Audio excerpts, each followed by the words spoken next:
Hello and welcome to Meridian News Now Special Report. I'm Tony Black. And I'm Samantha Basterico. On tonight's special report, we take a look at Meridian Township's 2018 goals. Plus how they've been doing so far this year and how they plan on accomplishing them before the end of the year. But before we take a look at the future, let's take a look at the past. Meridian Township Manager Frank Walsh reflects on the highlights of what was accomplished last year. Long-term pension and OPEB liability, post-employment benefits, retiree health care, and long-term pension for the police and fire department. We went to the voters in August and we were successful in getting a millage passed. And that will really take a look at our $30 million in unfunded liability.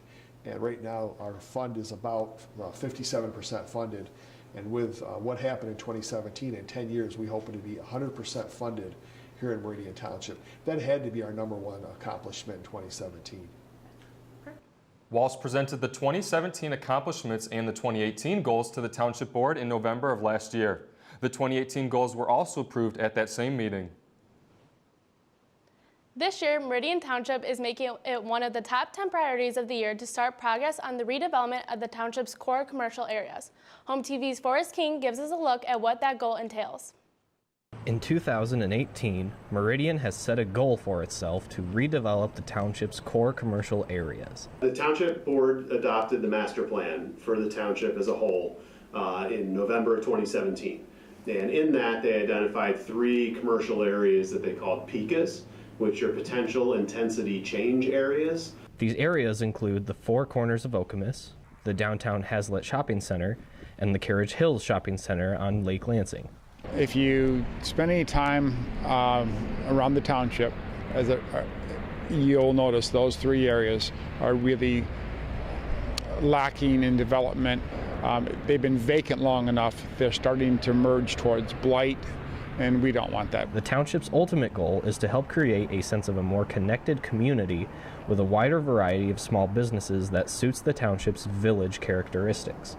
Because it's different, change is a little scary. So some people have come out and said, we don't want to be a city, we don't want really tall buildings like they're doing in East Lansing, these 10-story buildings, and downtown, and we're the suburbs, we're not a city. And I completely hear them and I understand that. While this has been a topic of debate for a number of years now, the township is pushing harder than ever to see progress made within 2018. We're concerned about this. It's bad in terms of the appearance, and so we want to get it done as soon as we can. These projects often take years in the pipeline to get done, so it's not going to happen today or this week.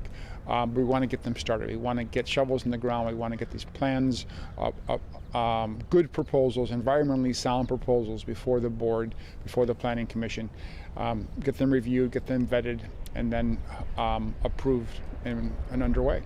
The township plans to discuss these ideas further on April 17th, so stay tuned to HOMTV for further updates.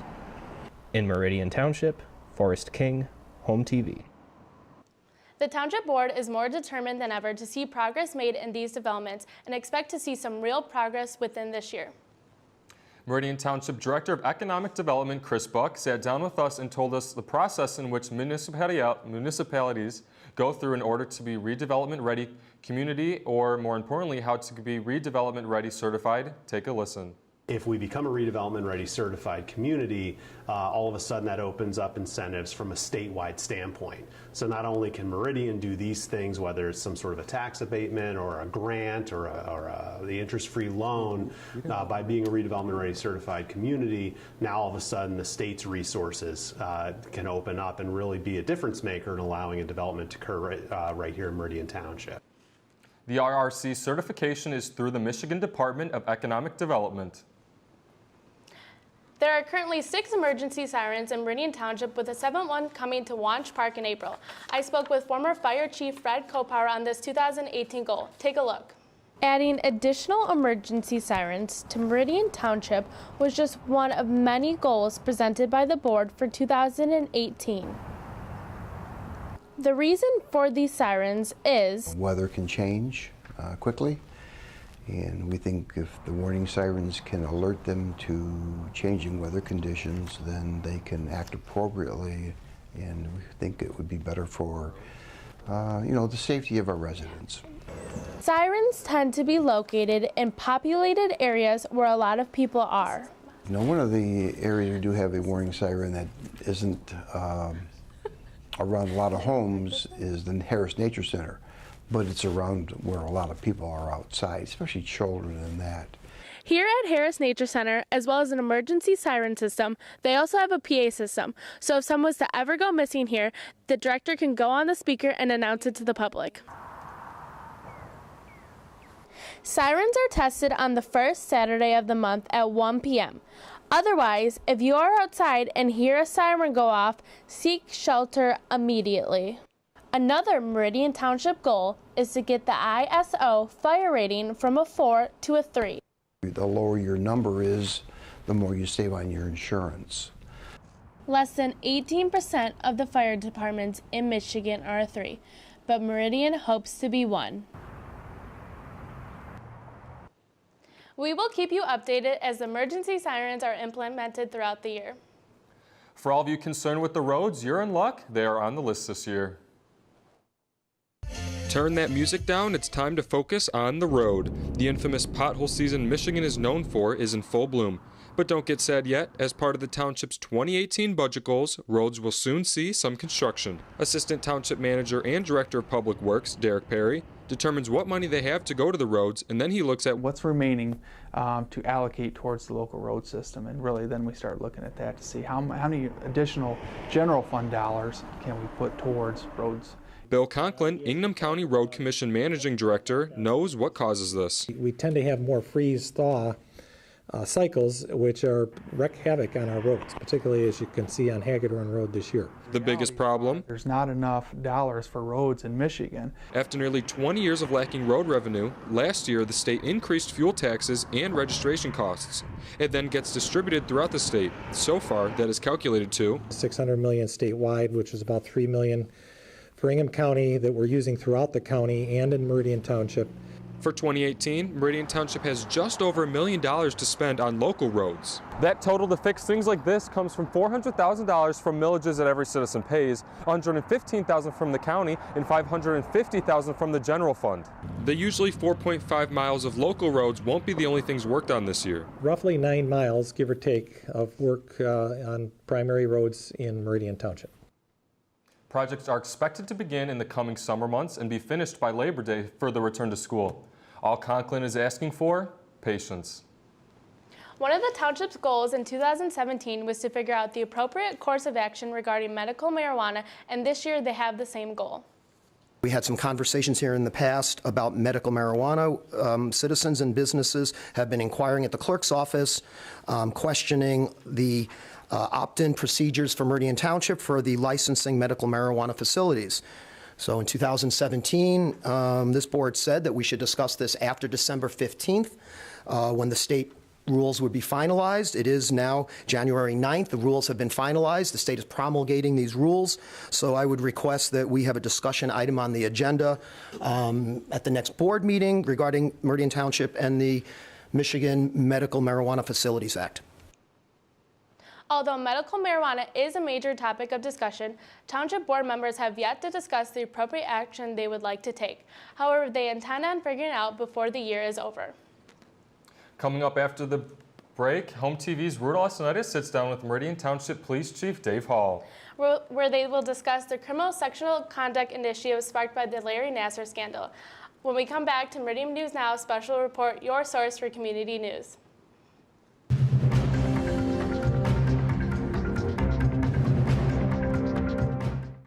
I already knew that I was going to go to college, from a young age. I definitely want to major in political science. After that, I'm going to get my law degree. Then I'm going to come back to Detroit, boost the economy, become the mayor or something, try to make the situation better for other people. I feel like I owe it to the city. I'm determined. It's going to happen. My name is Justin, and I am your dividend. It's a beautiful day out here, sunny today with light breezes, giving way to clouds in the afternoon. We could see some light precipitation to moderate precipitation later on, followed by powerful storm-like conditions. 90 miles per hour winds are expected. Authorities are asking everyone, stay indoors. Come on, that's it, let's go.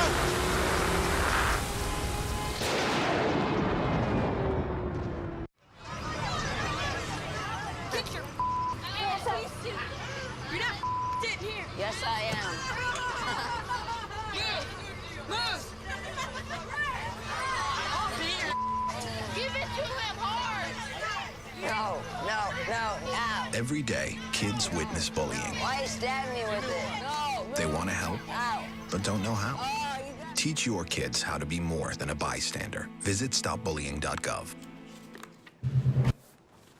Welcome to Meridian News Now special report. I'm Rudolph Sinaida, and today we are joined by Meridian Township Chief of Police, Dave Hall. Chief, thanks so much for joining us. Good to be here. So the first question I'll ask is about the first goal listed on the 2018 Meridian Township Goals. The plan included 3 initiatives: community-wide sexual assault training, department-wide sexual assault training, and review and analysis of criminal sexual conduct cases. All of these initiatives stemmed from the 2004 police report filed by Larry Nassar survivor Brian Randall Gay, as you know, as mentioned in the Nassar hearings and Meridian Township press conference earlier this year. Can you explain to our viewers the wrong that the township is trying to right with this goal? Well, I don't see it as ever possible to right the wrong. But we can do things better, and this case in 2004 shows that along the line, officers do make mistakes. We want to reassure the community that we do a good job on all of our investigations, but we always can do better. So these are things we felt, if implemented, would help us to be a better department. Absolutely. So let's go into detail about each of the specific initiatives so the public can understand. So the community-wide sexual assault training, what does that exactly entail, and when will it begin? Well, we have some ideas what it will entail, but a committee is being put together. The training will be implemented sometime this year, although it's beginning now. The team is being put together, people with stakeholders with expertise, and they'll decide what the training will consist of and how it will look. And of course, we have a consultant, Brianne Randall Gay, our survivor, and she's going to be able to give us a lot of help and a lot of counsel and give us an idea of what she has in mind, because this is one of her ideas that we're putting together, and she'll be a key component to making this training work. And the next component is the department-wide criminal sexual conduct training. So how is that different from the community? Well, this will focus on our sworn police officers. They'll get together and receive training. In fact, we have training coming up in April. There'll be 2 segments, one in April and one in June. And then for those officers, sometimes we can't get all the officers together. We'll send officers out around the state for training, the same training that's being conducted in other places. It's put on by the Prosecuting Attorneys Association of Michigan. So that will focus just for our internal people. The criminal sexual conduct cases that you guys plan on reviewing, what's exactly that process like, and what specific cases do you guys plan to review? Well, we're reviewing all cases from the year 2000 through 2017. We're looking for cases that perhaps could have been investigated better, perhaps cases that didn't go to the prosecutor. We hope to find none. We just want to make sure that the over 500 cases of sexual assault, that each one was given due diligence, was investigated well, and was sent to the prosecutor's office.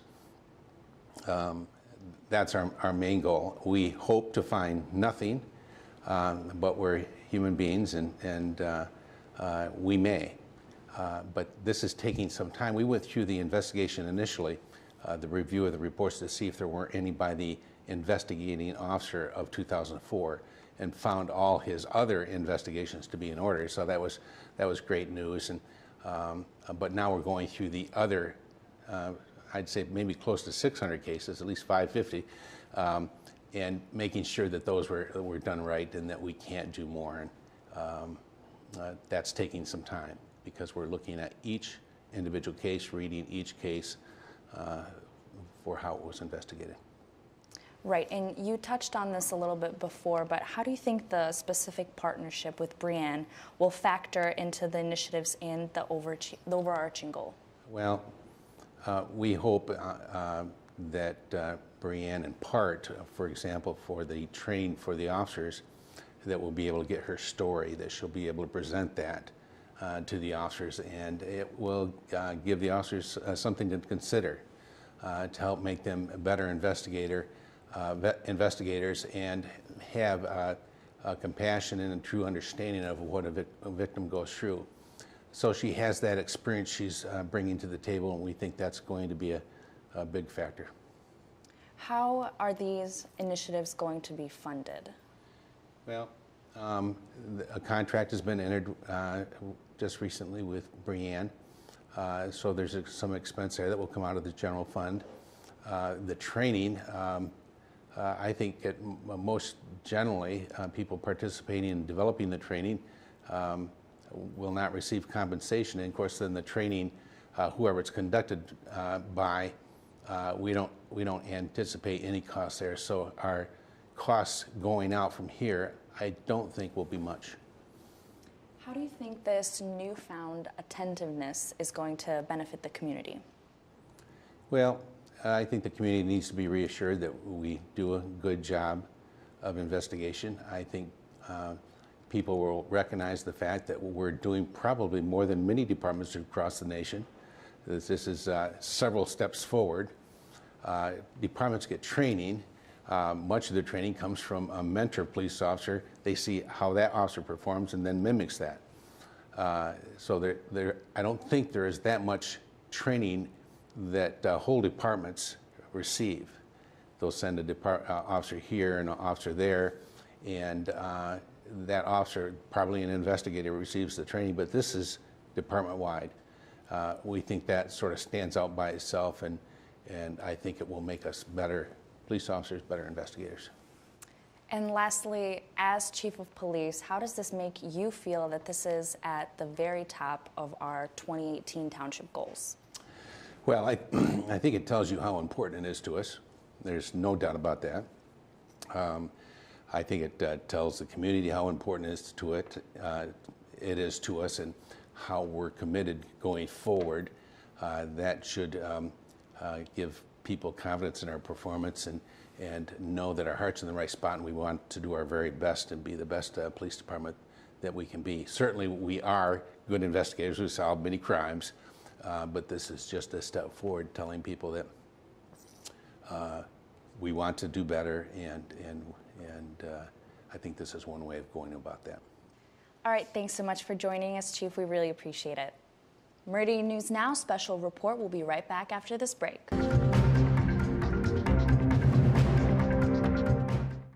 I already knew that I was going to go to college, from a young age. I definitely want to major in political science. After that, I'm going to get my law degree. Then I'm going to come back to Detroit, boost the economy, become the mayor or something, try to make the situation better for other people. I feel like I owe it to the city. I'm determined. It's going to happen.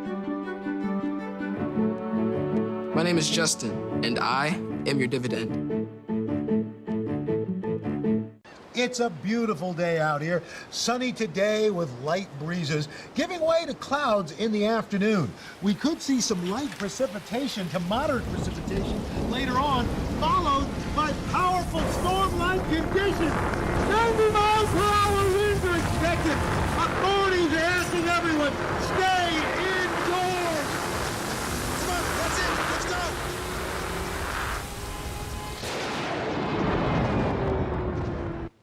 Welcome back. At the last Township Board meeting, there was a 6-to-1 vote to increase the fare for Ready Ride transportation services and to extend the hours. With the Ready Ride millage up for renewal in 2019, the question is, will Ready Ride continue past 2019? Home TV's Kaylee Garrison has that story. Since its debut in 2000, Ready Ride has positively impacted the lives of Meridian Township residents who can't drive or choose not to. With the millage up for renewal in 2019, the question is whether or not voters will approve to extend the millage beyond 2019. That will be a board decision to make. Some of that will depend on what the Transportation Commission recommends to the board, but based on the 6-to-1 vote we all saw the other night, that there's support for CATA on the board, certainly support for Ready Ride. Do we want to have an identical millage to the one that we passed 10 years ago?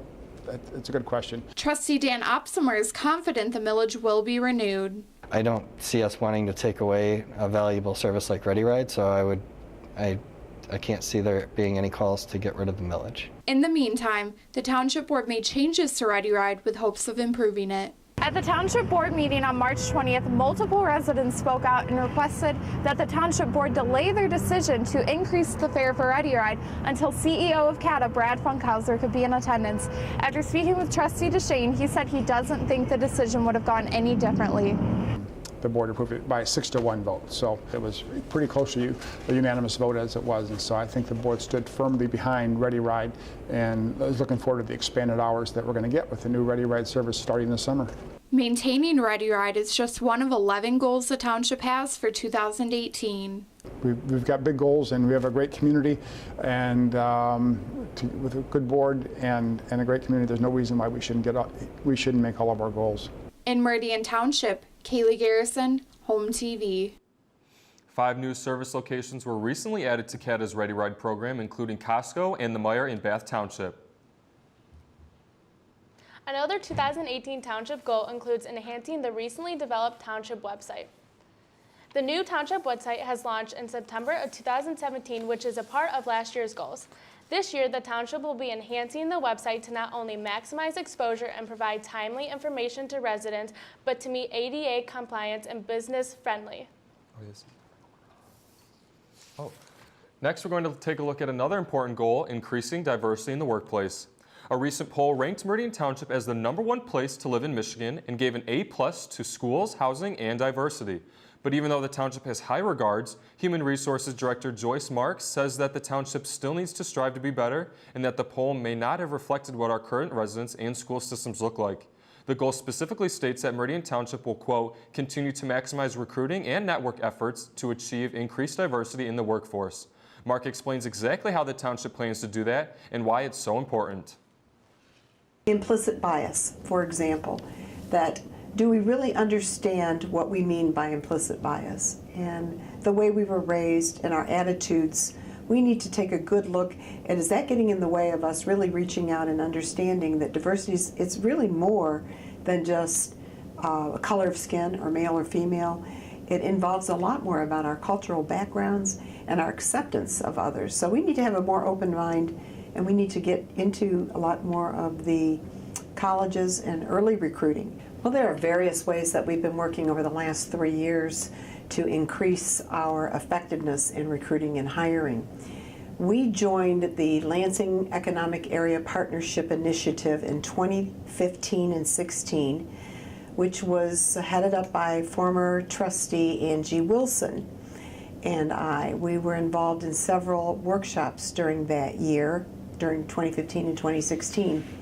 Learning more about diversity, and especially in the Tri-County area, what are the things that we could do to enhance our ability to be more visible in recruiting, and several programs that really focused on what is diversity, what do we mean by diversity, what kind of strategies does an organization have in place, and how are we going to implement those strategies. Mark says that increasing diversity is not only a Township goal, but a human resources goal, and that she is hopeful that the workforce will soon reflect the Township. Another goal is to implement new solar arrays within the community. The Township coordinators have a variety of plans and ideas to see what this new goal could do for the community. Solar panel arrays are one of the many newest Township goals to be implemented by the Meridian Township. Solar panels including reducing things such as greenhouse gases, MPT having to use as much natural gas or coal to produce electricity, and also makes environmental impacts on reducing global warming and climate change. Meridian Township Recycling and Energy Coordinator Leroy Harvey tells HOMTV just what implementing new solar arrays within the community can mean for residents. We hope that this is just one of many solar projects and energy projects. We've been at this as an energy team here in the township for over a decade now. And so this is probably one of the more visible projects. And if we want to reach our goal of 50% of renewable energy supplying the township by 2025, we're going to have to do a lot more of this type of thing. Along with the project, the Meridian Energy team is also planning a solarized Meridian project where they have teamed up with solar contractors who are willing to offer solar electric panels to the township. The Township Board approved a goal to build a new farmers market on Central Park Drive. The Meridian Township Farmers Market began in 1974 in the parking lot at the Township Hall with 4 vendors. In 1978, a pavilion was built at Central Park. Since then, it has been home to the farmers market. As the years went on, the market became more successful. It features not only vendors, but also live music, food trucks, and children's activities. Park and Recreations Director Luann Masner tells us plans for the new farmers market. The Park Commission had gone through a Central Park master planning process for the park, and we were trying to identify if there was a way that we could still keep the farmers market there based on its needs, current and future. It was determined that we could not.